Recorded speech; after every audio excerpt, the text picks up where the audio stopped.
యెహోషువ గ్రంథము చూద్దాం. 2వ అధ్యాయము.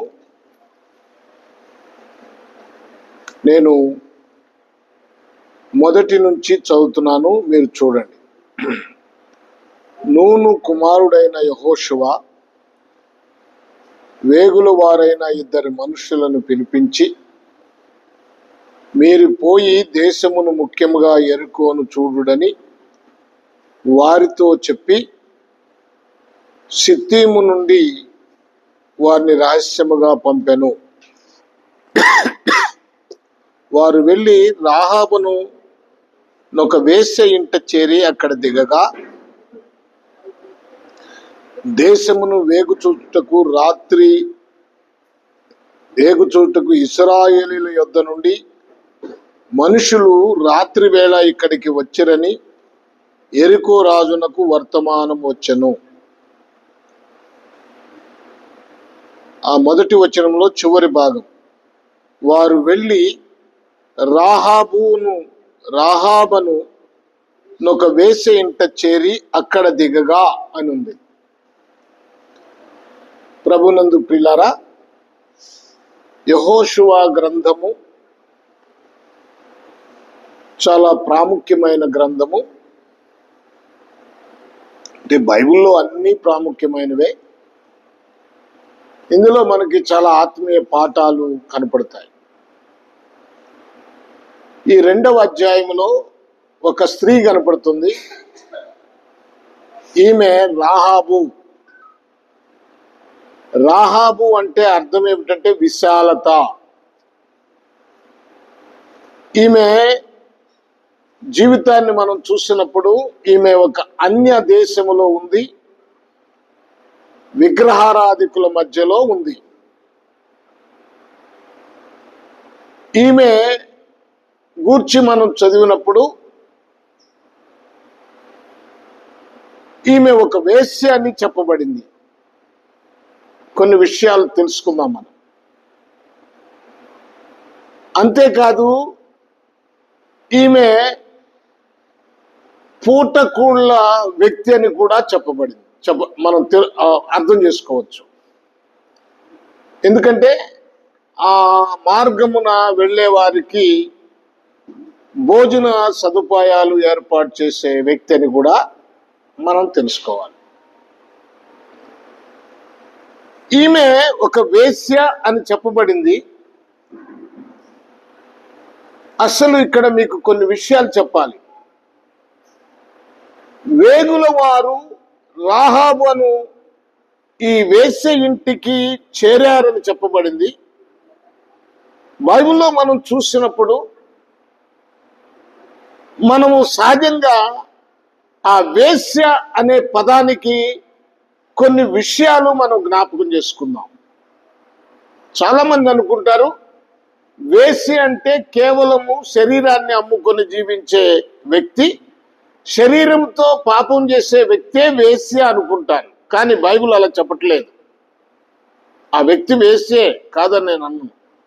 బైబిల్లో కొన్ని విషయాలు ఉన్నాయి.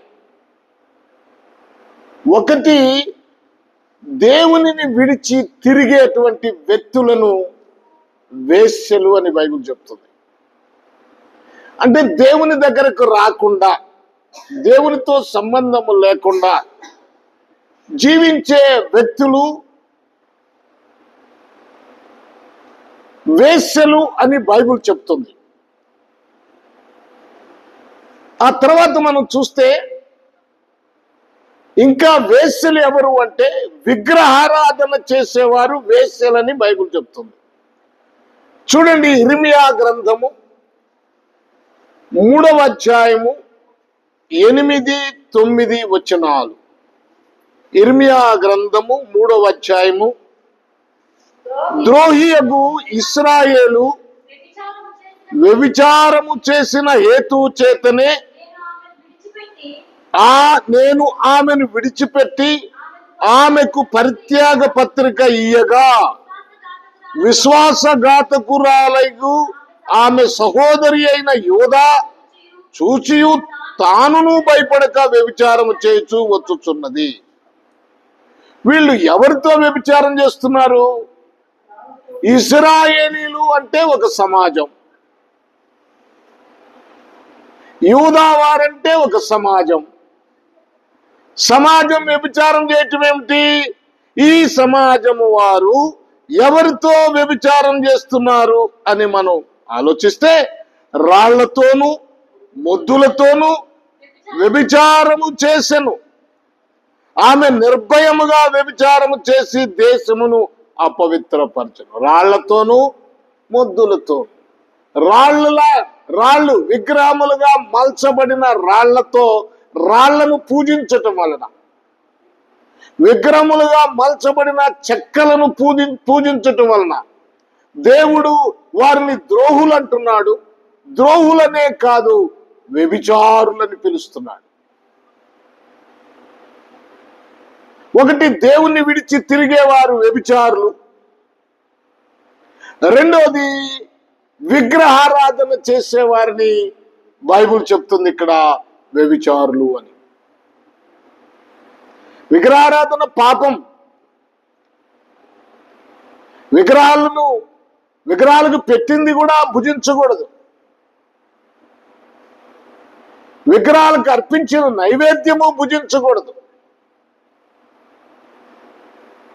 వాటికి మనం దూరంగా ఉండాలి. విగ్రహాలతో సంబంధం ఉండకూడదని బైబిల్ చెప్తుంది.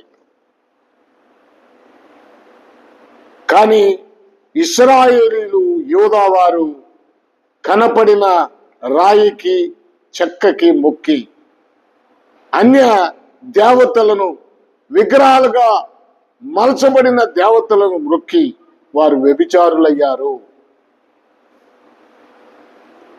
దేని రూపాన్ని చేసుకోకూడదు. మనం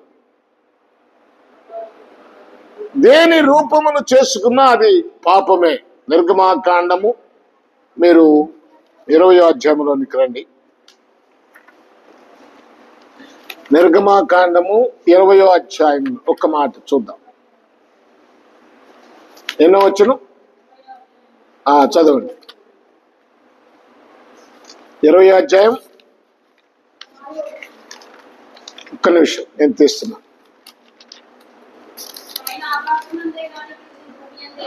చూడండి, 4వ వచనమే కదా. పైన ఆకాశం అందే గాని, క్రింద భూమి అందే గాని, భూమి క్రింద నీళ్ళ అందే గాని ఉండు దేని రూపమునైనను విగ్రహమునైనను నీవు చేసుకొనకూడదు. వాటికి సాగిల పడకూడదు, వాటిని పూజించకూడదు. చాలమ్మా. మనకు ఒక కండిషన్ ఇచ్చాడు. ఏమి కండిషను? దేని రూపమును మీరు చేసుకోకూడదు. అలా చేసుకుంటే అది వ్యభిచారం అవుతుంది. మనుషులు శరీరంగా వ్యభిచారం చేసినా ఒకటే, విగ్రహాలను పూజించినా ఒకటే, విగ్రహాలను చేసుకున్నా ఒకటే, విగ్రహాలకు దండం పెట్టినా ఒకటే, విగ్రహాలకు పెట్టినది భుజించినా కూడా అదే. కనుక మనం జ్ఞాపకం చేసుకోవాల్సిన విషయం ఏమిటంటే, మరొక ఇక్కడ రెండవ విషయం మీకు చెప్తున్నాను. విగ్రహారాధన ఏంటంటది? పాపం, వ్యభిచారం. అది వ్యభిచారంతో పోల్చబడింది. అందుకనే మనల్ని మనం దిద్దుకోవాలి. మూడో విషయం ఇంకోటి చెప్తున్నాను, వినండి. దయ్యములకు బలి ఇచ్చిన వాటిని తినకూడదు. లేవి కాండము, నిర్గమాకాండం తర్వాత ఉండేటువంటి లేవి కాండము 17వ అధ్యాయం.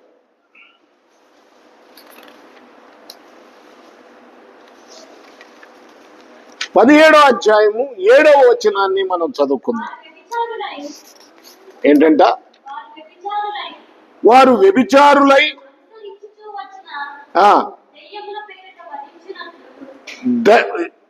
అనుసరించుచు వచ్చిన దయ్యముల పేరట వధించినట్లు ఇక మీదట తమ పశువులను వధింపరాదు. ఇది వారి తరతరములకు వారికి నిత్యమైన కట్టడ. అంటే దయ్యములకు బలి ఇచ్చిన వాటిని భుజించకూడదు, దయ్యములకు అర్పించిన వాటిని భుజించకూడదు. ఎందుకంటే అవి ఆ విగ్రహాలు లేక వాటికి బలి ఇచ్చినది దయ్యములకు బలి ఇచ్చినది. ఒక మాట మీరు బైబిల్లో ప్రకటన గ్రంథంలోనికి రండి. ప్రకటన గ్రంథము 3వ అధ్యాయం ఒకసారి చూడండి.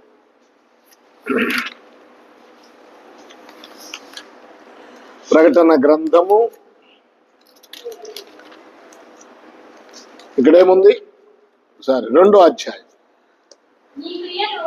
ఇక్కడ నేను చెప్తున్నాను, వినండి.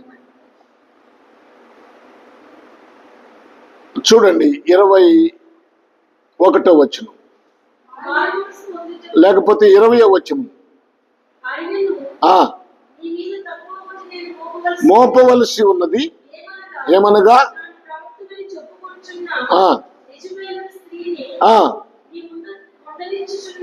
ఉండనిచ్చుచున్నావు, జారత్వము చేయుటకును విగ్రహములకు బలి ఇచ్చిన వాటిని తినుటకును అది నా దాసులకు బోధించుచు వారిని మోసపరుచుచున్నది.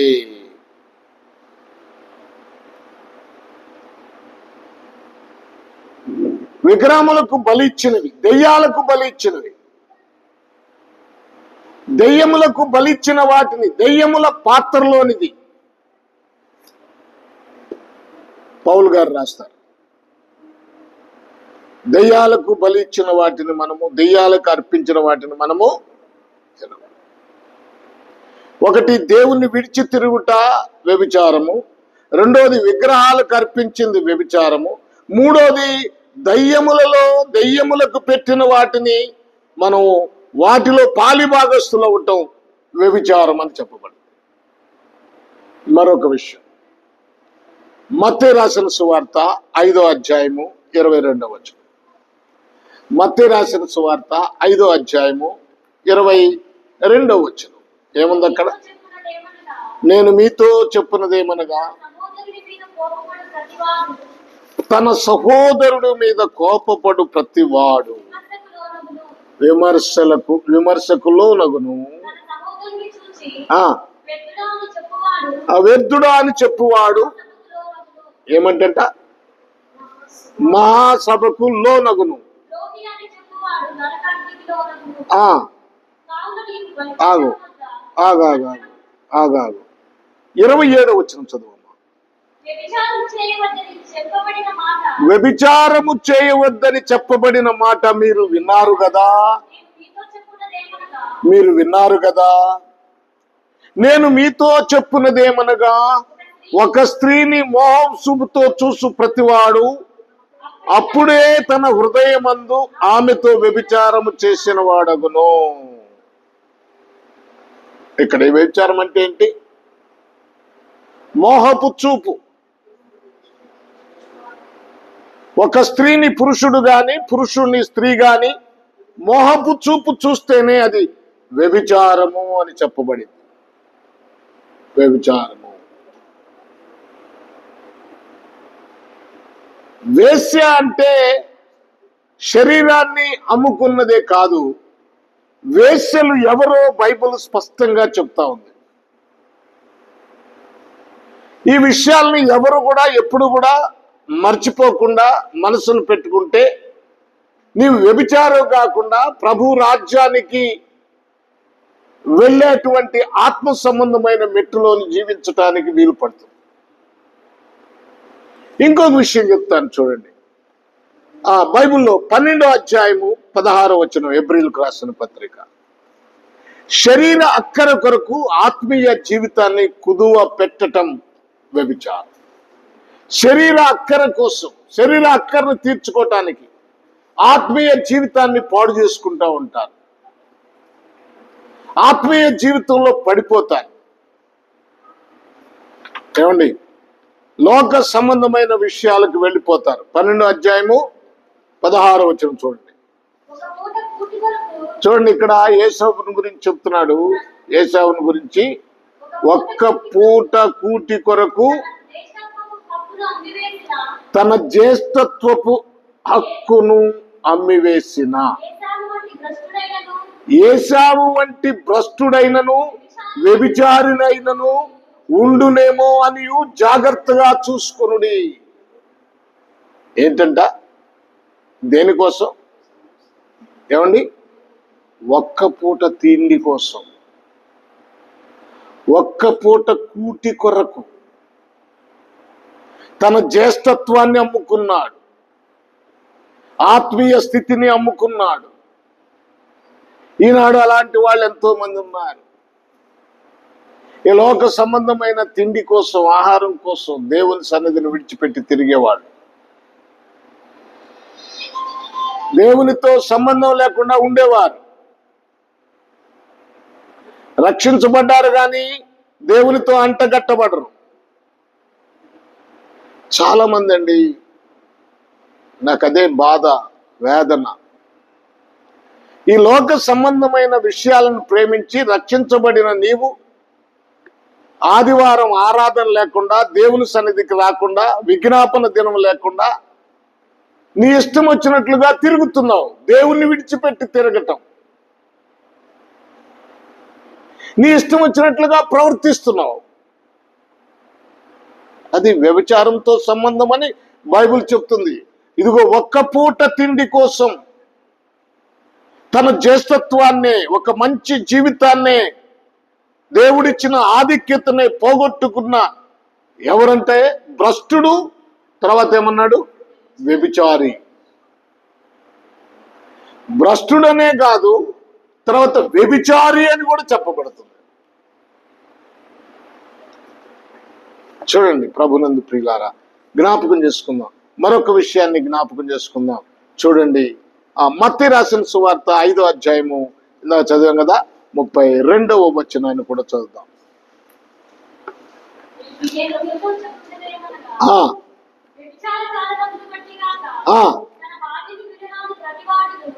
వ్యభిచార కారణమును బట్టి గాక తన భార్యను విడనాడు ప్రతివాడు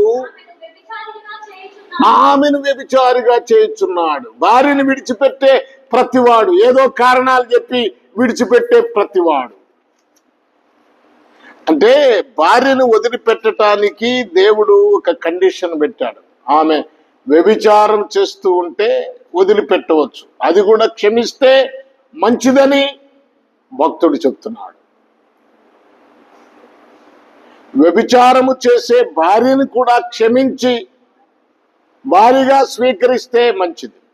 వ్యభిచారం చేసే భర్తను కూడా క్షమించి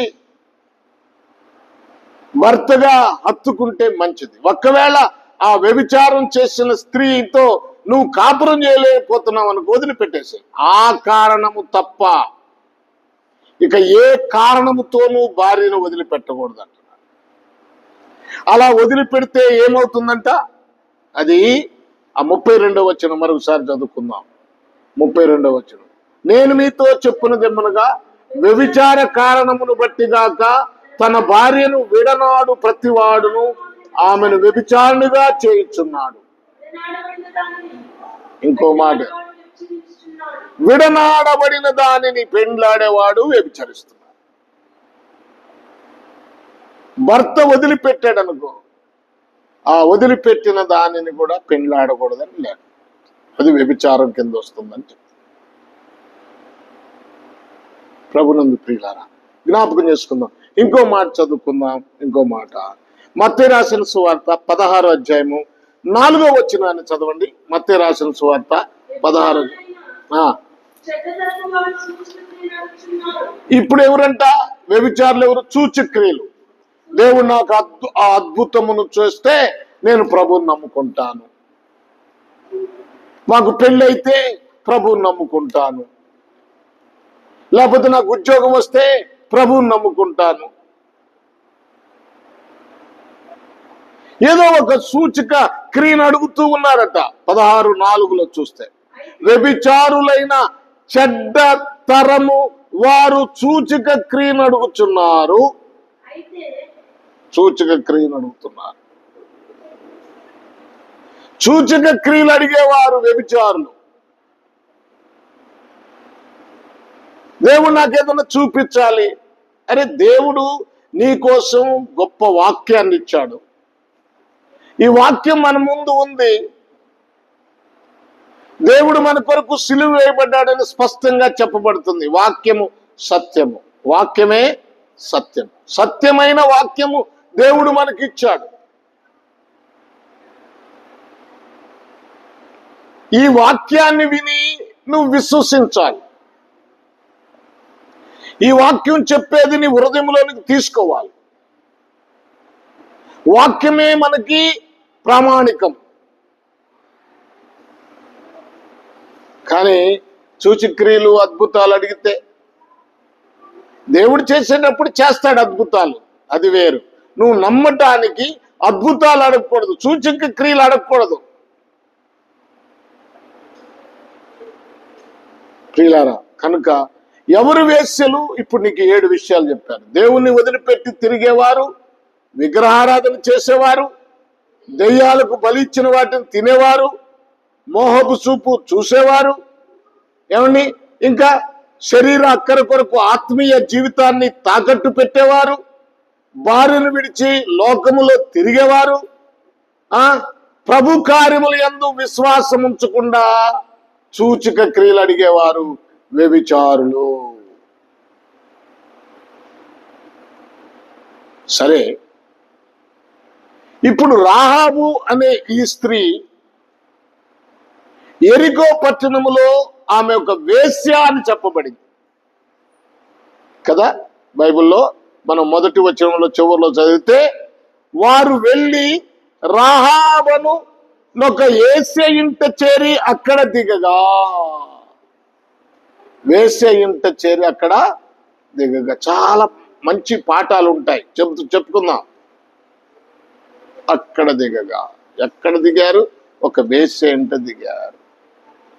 ప్రభునందు ప్రియ దేవుని పిల్లలారా, సామెతల గ్రంథము 5వ అధ్యాయము 5వ వచనాన్ని ఒకసారి చూద్దాం. 5:8 వచనాలు.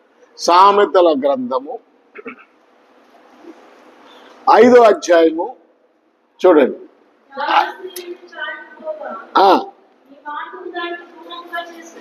ఇక్కడ ఏమంటున్నాడు? జార స్త్రీయను, జార స్త్రీ యొక్క ఛాయకు పోక. ఎన్నో వచనం చదువుతున్నామా?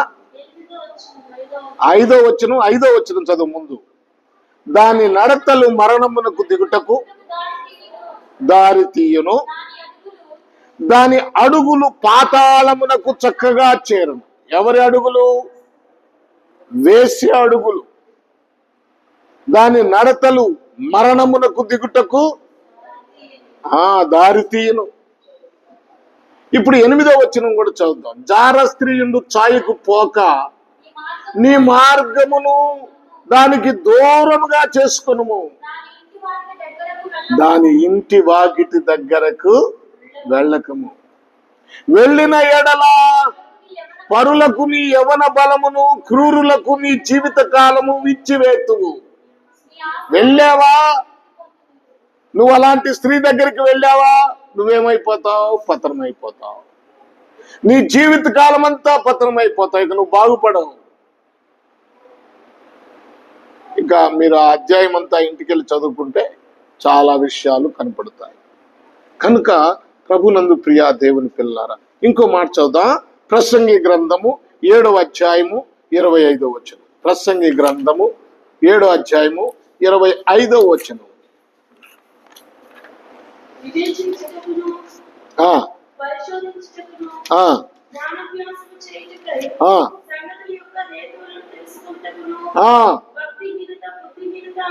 అనియు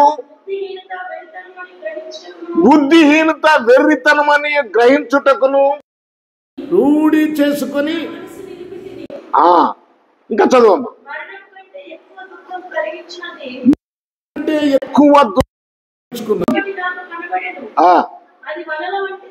అది వలల వంటిదై ఉరుల వంటి మనసుగా మనసును బంధకముల వంటి చేతులను కలిగిన స్త్రీ. దేవుని దృష్టికి మంచివారైన వారు దానిని తప్పించుకుందురు గాని పాపాత్ములు దాని వలన పట్టబడదు. ఇప్పుడు నేను చెప్పిన 7 సంగతులు కూడా దీటితో కలుపుకోవాలి. ఇప్పుడు ఇలా చేసేవాళ్ళు, విగ్రహారాధన చేసేవారు, దెయ్యాలకు పెట్టి చూసేవాళ్ళు, ఏమండి దేవుణ్ణి విడిచిపెట్టేవారు, ఆత్మీయ జీవితాన్ని కుదువు పెట్టుకునేవారు. ఈ చెప్పిన 7 విషయాలు కూడా ఇలాగే. 27వ వచనం 20 సంగతులు హేతు ఏమైనది కనుగొనుటకై నేను ఆయా కార్యములను తరచి చూడగా ఇది నాకు కనపడెనని ప్రసంగినైన నేను చెప్పుచున్నాను. అయితే నేను తరచి చూసినను నాకు కనబడనిది ఒకటి ఉన్నది. అదేదనగా సరే, ఇప్పుడు ఈ స్త్రీని గురించి ఇంత భయంకరంగా దేవుడు చెప్తున్నాడు కదా. ఈ వేశ్య అయిన రాహాబు స్త్రీ అలాంటిదని మనకి బైబిల్ చెప్తుంది కదా. మరి ఇలాంటి భయంకరమైన స్త్రీ వద్దకు వీళ్ళని ఎందుకు పంపించాడు? ఈ ఏగులు వారు ఎందుకు వెళ్ళారు? దూరంగా ఉండాలి కదా, ఆ ఛాయలకు కూడా వెళ్ళొద్దని చెప్పాడు కదా. మరి వీళ్ళిద్దరిని పంపించి వేసేయింటే ఎందుకు వారు దిగారు అంటే, ఇలాంటి ఇంటికి ఎందుకు వెళ్ళారంటే ఇది దేవుని చిత్తం, దేవుని ఏర్పాటు. ఆమె రక్షించబడాలని, రాహాబు యేసుక్రీస్తుకు తల్లిగా ఉండాలని, ఆమె గొప్ప స్థితిలో మహిమ కలిగినటువంటి మానవాళికి కలిగే రక్షణలో ఆమె పాలిభాగస్తులు కావాలని దేవుడు చిత్తమైంది, దేవుని చిత్తమైంది, దేవుని ఏర్పాటైంది. అందుకే ఏగుల వారిని యెహోషువ పంపించిన దేవుడు వారిని తిన్నగా రాహాబును వేసే ఇంటికి తీసుకొచ్చాడు. రక్షించబడాలి. దేవుడు అనేకులను రక్షించాడు దైవజనుల ద్వారా. భక్తుడైనటువంటి ఫిలిప్పు ఒక మంత్రి అయినటువంటి నపుంసకుణ్ణి రక్షించటానికి దేవుడు పంపించాడు. ఆ ఫిలిప్పు ఆ నపుంసకునికి యేసుక్రీస్తు సువార్త చెప్పినప్పుడు అతడు రక్షించబడ్డాడు. అతడు రక్షణ పొందటం దేవుని ఏర్పాటైంది. అపోస్తల కార్యాల గ్రంథం 8వ అధ్యాయం 26 నుంచి 38 వరకు తర్వాత చదువుకోండి. ఇది రక్షణ, దేవుడు రక్షణిస్తాడు. అందుకనే మనందరం కూడా దేవుని చిత్తాన్ని గ్రహించాలి, దేవుని ఏర్పాటును గ్రహించాలి. ఎందుకంటే కొర్నేలు దర్శనం ద్వారా పేతురు కొర్నేలు ఇంటికి వెళ్ళి దేవుని వాక్యాన్ని చెప్పాడు. దేవుని వాక్యాన్ని కొర్నేలు ఇంటికి వెళ్ళి పేతురు దేవుని వాక్యాన్ని చెప్పాడు. ఒక మాట, దైవ సేవకులు లేక రక్షింపబడిన విశ్వాసులు వాక్యాన్ని మోసుకొని వెళ్ళాలి. మీకు మాట చెప్తాను నేను. బైబిల్లో మీరు లోకమునకు వెలుగై ఉన్నారు అని చెప్పబడింది. ఏం చెప్పబడింది? మీరు లోకమునకు వెలుగై ఉన్నారు. ఎవరైనాను దీపము వెలిగించి కొంచెము కింద లేక మంచం కింద పెట్టరు. అది ఎక్కడ పెడతారు? దీపస్తంభము మీద పెడతారు. మరి ఆ దీపము ఏమిటి అంటే ప్రభు అయిన యేసుక్రీస్తు వారు. మనమే లోకానికి వెలుగై ఉన్నామంటే ఆ యేసుక్రీస్తుని మనం కలిగి ఉండటం. స్తంభం ఎవరంటే మనమే. మనకు ఒక అభిషేకం ఉంది. ఒక 2 నిమిషాలు ఆలస్యమైన 2 మాటలు నేను చెప్తాను, వినండి. జకర్యా గ్రంథము 4వ అధ్యాయం.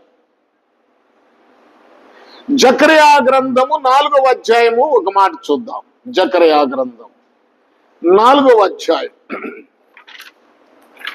ఈ 4వ అధ్యాయంలో మీరు చూడండి, 3వ వచనం చదవండి ముందు.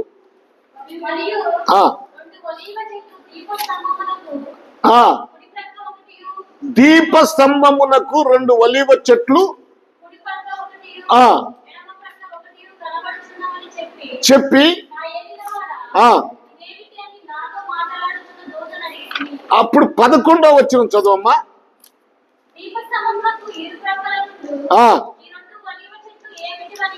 ఈ 2 ఒలీవ చెట్లు ఏమిటి అనియు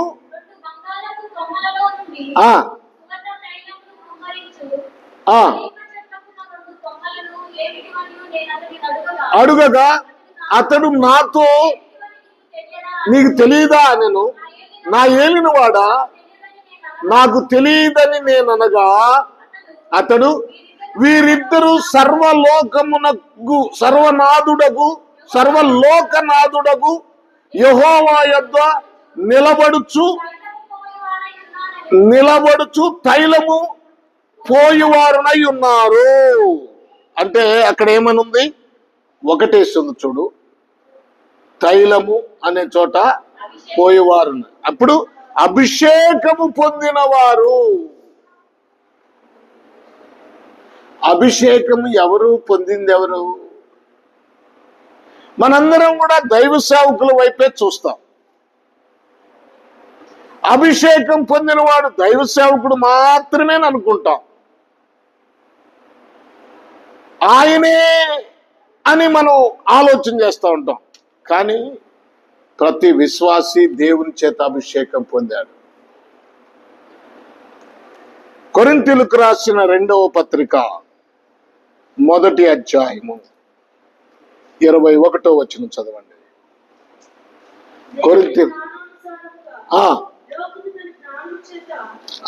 కొరింథీయులకు రాసిన 2వ పత్రిక.